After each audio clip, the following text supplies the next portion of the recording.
We are almost finishing our day, and we still have two speakers to welcome to our Congress. And so far, hasn't this been a wonderful Congress and a wonderful set of contents and information, enthusiasm and passion? Yay!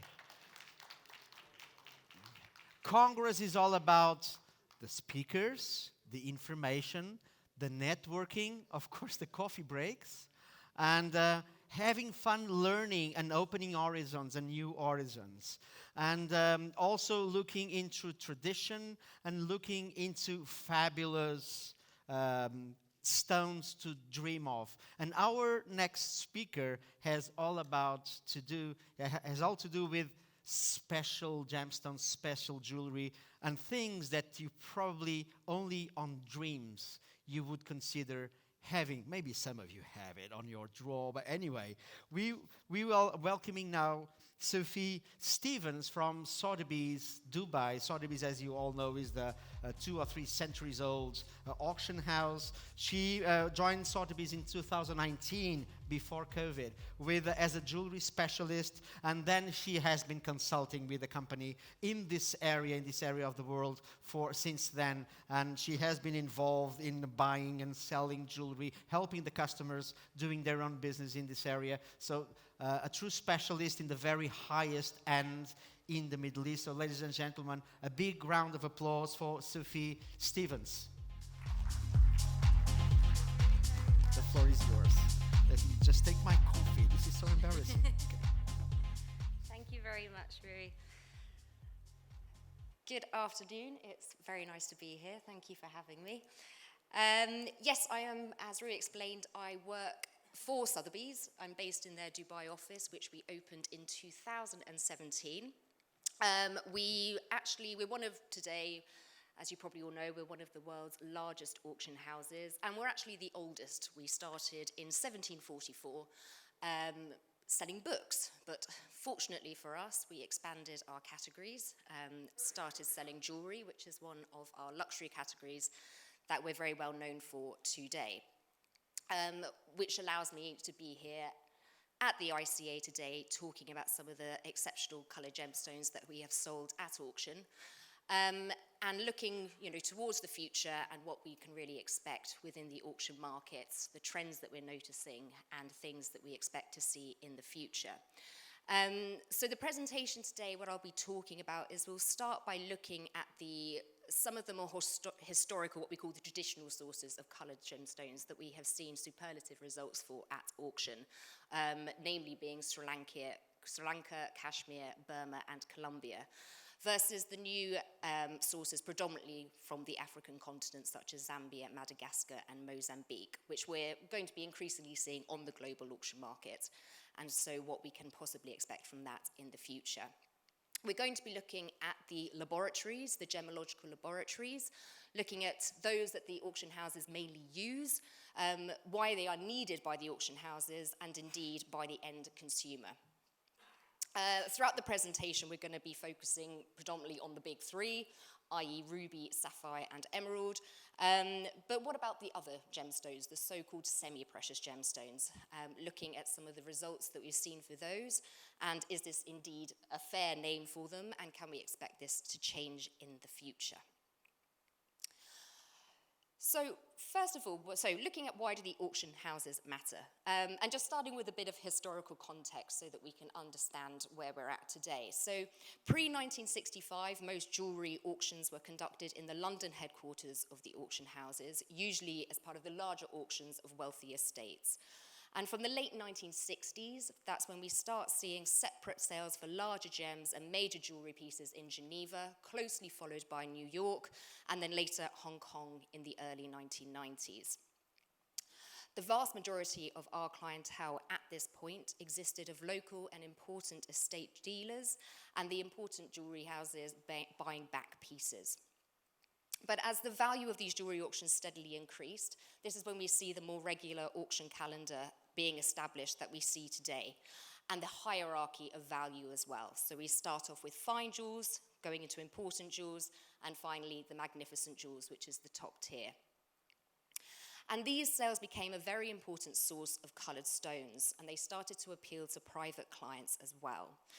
And we started to see heavy promotion of the awareness of origin for coloured stones amongst buyers worldwide. And to that end, the auction houses produced these elaborate catalogues, these auction catalogues, which from 1988 started listing the country of origin reports on many of the major untreated rubies and sapphires, with emeralds coming slightly later on. And we built extensive marketing around the long histories of these origins, and you'll see in the catalogues today, they're very elaborately planned with these maps, lots of, history, romantic photography, really kind of building up a market for this provenance, and what we call the historic premium. And these in turn help to make sale headlines for coloured stones. So for example, if we're looking at Burmese rubies, we can see, we saw a steady trajectory of values increasing over the years. So for example, in 1988, this is across the auction market, not just at Sotheby's. In 1988, just under 16-carat Burmese ruby made $227,000 per carat. In 2006, an 8.62-carat ruby sold for $422,000 per carat. And in 2012, a 604 sold for $551,000. And these headlines continued to be made and records set, culminating in 2015 with the 25.5-carat Sunrise ruby set into a ring by Cartier. And this became the first ruby, the first coloured gemstone to actually break the $1 million per carat mark. And it was sold in Geneva as part of a live auction after a very extensive international tour. And this points to the two components that are extremely important when selling the top quality coloured gems today. The live auction, but also the ability for the buyers to see the stone in person. So if we're looking at 2018, just over 4% of jewellery at Sotheby's was sold online. Fast forward to 2022, and that figure stands at over 20%. So we've seen enormous growth in the online auctions, partly accelerated by COVID, obviously, and just greater customer confidence with buying online. But live auctions are still the sale format of choice for important coloured gemstones. We obviously have great photography.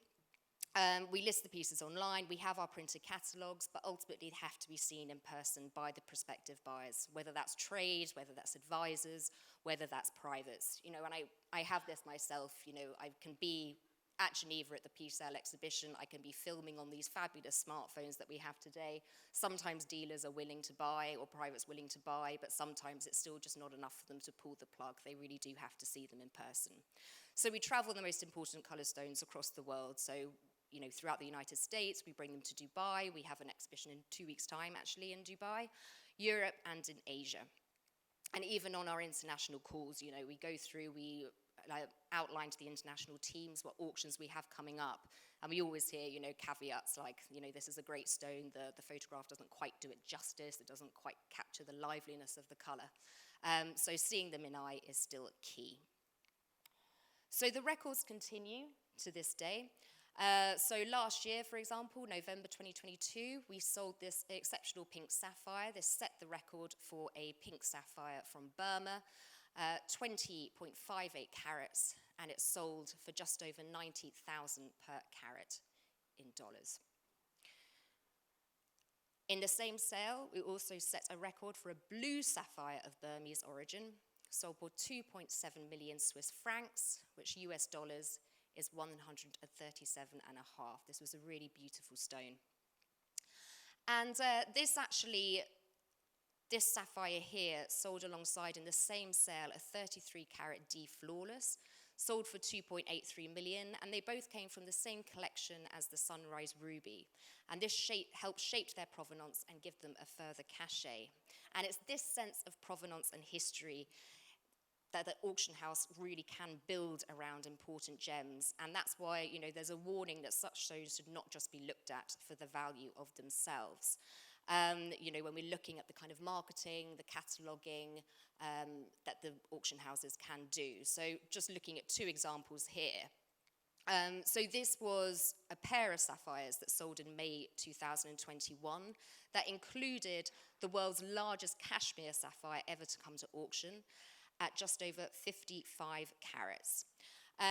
It was obviously, they were absolutely beautiful stones, but in the auction catalogue it was accompanied by a very long history, a very long detailed description of their background. They actually belonged to a Lady Dufferin who, with her husband, were Viceroy and Viceroy of India between 1884 and 1888. And when they left India in 1888, there was a leather-bound inventory of Lady Dufferin's possessions, which included, quote, two large sapphires set with diamonds as a pendant given to me by the people of Punjab and sent after my return.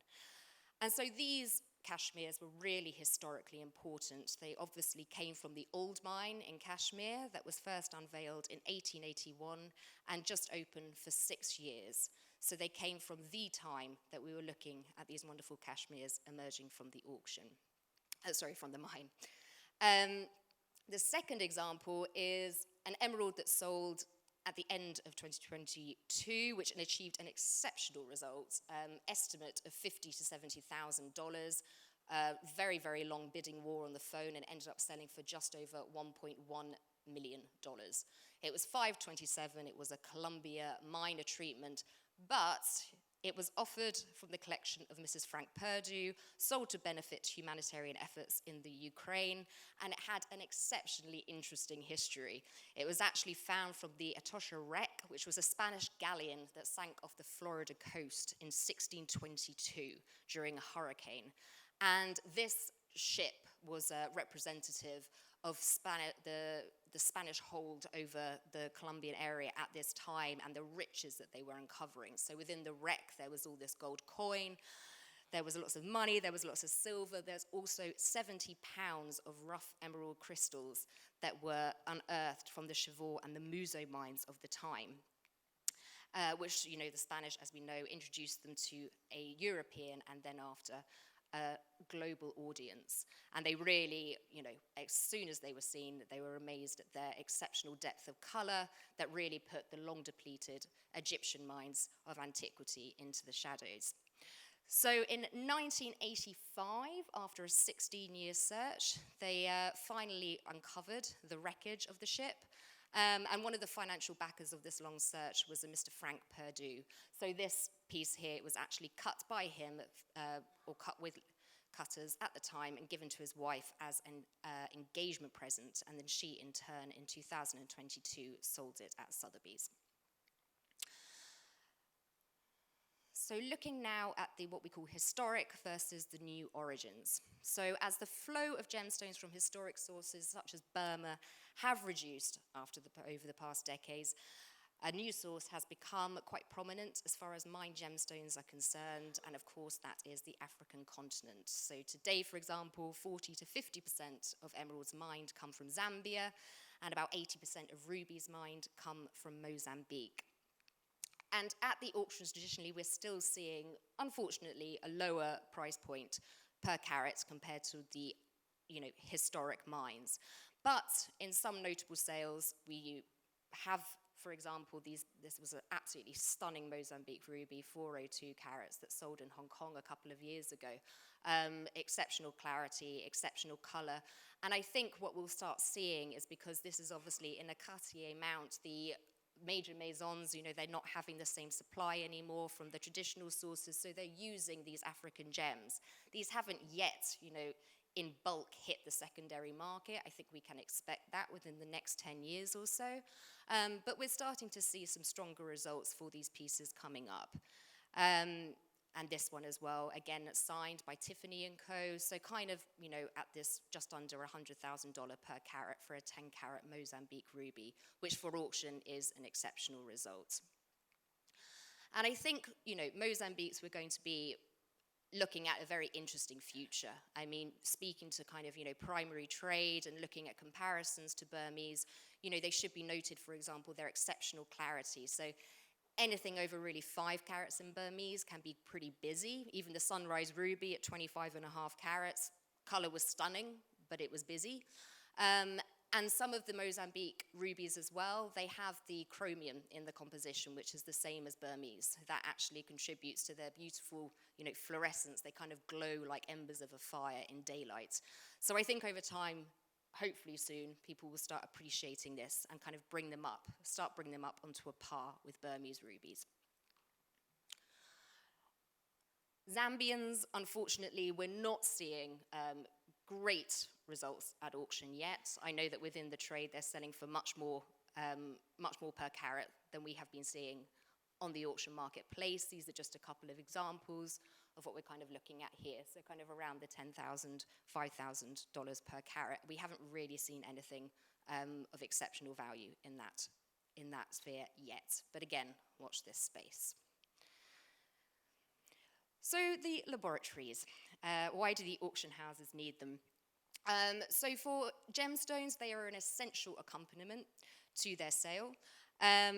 It's, for important gems, of any gems, it's a form of endorsement, and it's also about educating the consumer. So until about 1997, the labs didn't have to say whether the stone was treated, but now they have to give full disclosure, and the education of the end consumer and promoting full awareness is key.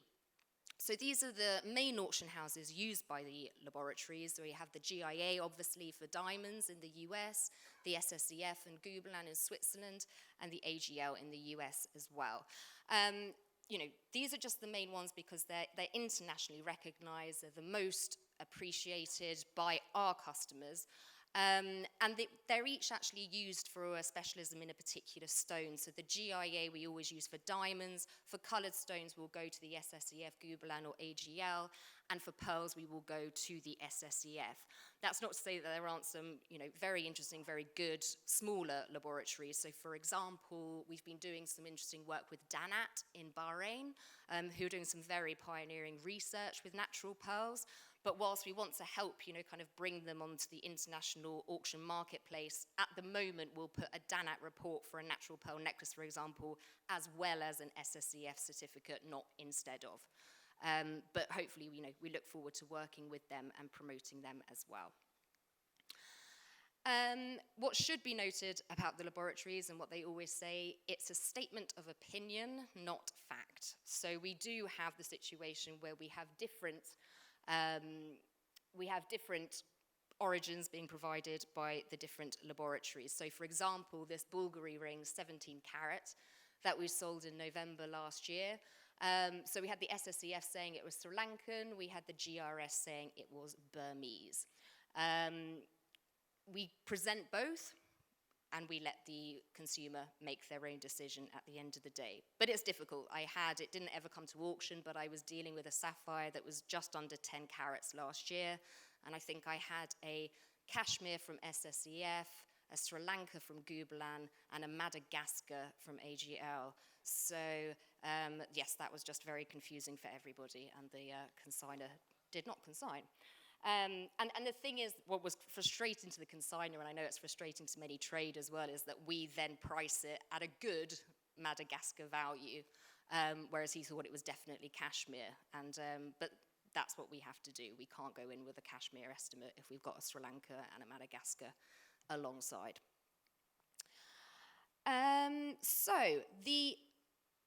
Looking forward to the semi-precious gems, is this a fair name? So looking at some of the other beautiful stones that come into our auctions, and I always have to start off with Spinel, with a history as rich as ruby, and actually known as ruby, until 1783, when it was discovered that it was an entirely different gem specimen. One of the most famous examples of this mistaken identity is the Black Prince's ruby in the British Imperial State Crown, which is actually a large cabochon red spinel weighing about 170 carats. But this is just an example that I loved in Geneva last year in November, 25 carat Tanzanian spinel, just flaming red. We've got quite a steady supply out of there at the moment from Tanzania, which is driving the demand. And that made a very, it was actually very busy for a spinel, but the color was just exceptional at about 20,000 per carat. Imperial topaz here, 54 carats, that made just over $10,000 per carat. Again, exceptional color, exceptional piece, and obviously well appreciated. Paraiba tourmalines. These are very interesting and doing extremely well. So this Wonderland ring by Boodles, this had a 21.63 carat, and that made about just under $25,000 per carat. It was catalogued as a Paraiba tourmaline, despite being Mozambique. I think we still have internal disagreements about this at Sotheby's, because New York, I know, do Paraiba type, if it's not Brazilian. But it was a wonderful, wonderful tourmaline. It was so clean, really, really stunning. Alexandrites did exceptionally well in New York at the end of last year. So these were Brazilian, extremely strong color change. The 10.2 carat rings sold for just over $70,000 per carat. As did this wonderful brooch as well, 9.92. It's a bit more ambiguous here because it comes with quite a chunky diamond jewel as well, but these were really exceptional. So some very impressive figures, and these are just a tiny part of the market. So looking forward to seeing more of what these are going to do. So yes, the summary. So we've looked at how the auction houses have shaped the values and benchmarks for sales and records. They've given insight and drive some of the market results today. But important to remember that aspects such as provenance and the purpose of the sale can impact the prices of these colored gems on the market. Despite the rise of technology and online sales, seeing the stones in life is still essential, and so expect to see continued live auctions for the top color stones and continued exhibitions and traveling tours. Again, most welcome to come to Sotheby's Dubai in 2 weeks when we will have our next one of those. We should expect to see the rising prices and key examples of colored stones from more modern sources on the auction market over the next 10 years. And we will continue working with the top laboratories, obviously, when selling these stones, despite their occasional difference in opinions. And finally, hoping to continue seeing some exceptional prices from some of the more unfairly unrecognized gems at auction, and continuing to promote those as well. So thank you very much for listening, and if there are any questions, do let me know. Really? That's good. Hi, good evening. I hope this is normal. This is Farhan from ICA. I would really like to know how much the value adds, the origin adds the value in a color stones. Sorry, how much The origin of color stone, the country of origin of color stones adds the value. Yeah, I mean, I lost my gold pen already. we have a hierarchy. So Sorry. Okay. We have I'll just point for an example to sapphires. We have a kind of hierarchy where cashmere is number top, for example. So as I was saying about with the laboratories, if they give different origins, we kind of have to go with not the top one, because we have to value them correctly and not go over the price for them.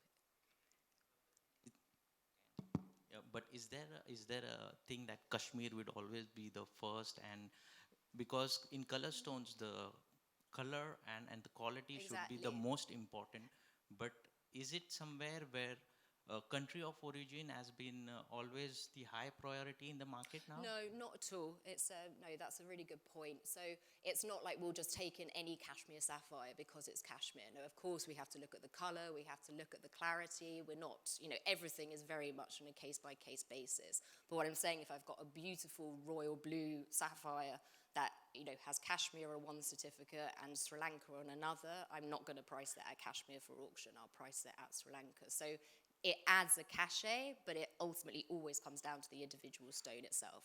I've seen some, cashmere, for example, is seen as a very, the top origin because of the rarity, because of how beautiful they can be. But that's not to say that all cashmeres come out absolutely perfect and very valuable. Thank you. Thank you.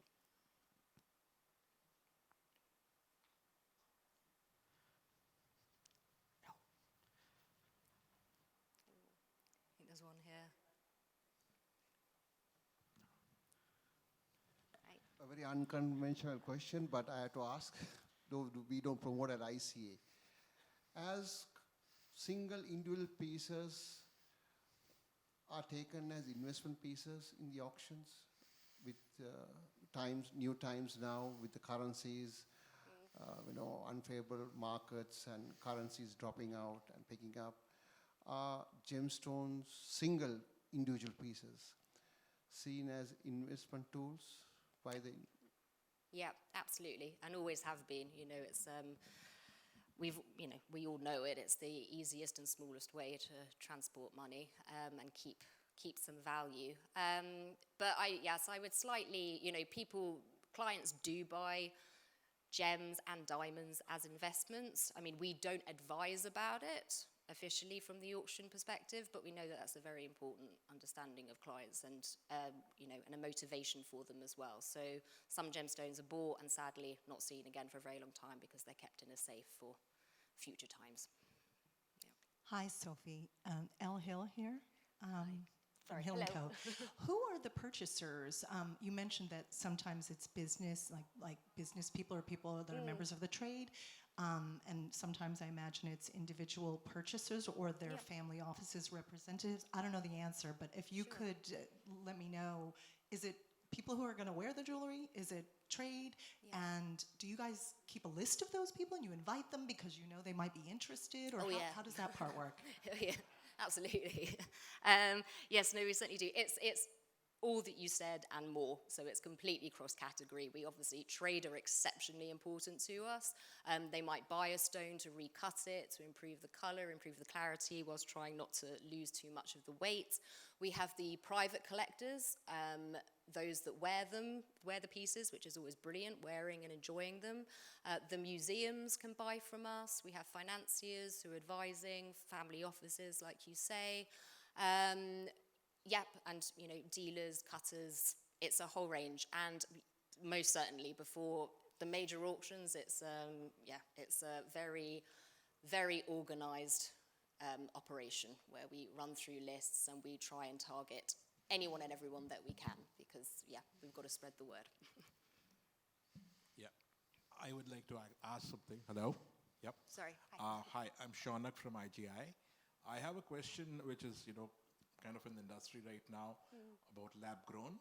Lab-grown diamonds are something which is new happening. Earlier we had things happening, in the gemstone industry too.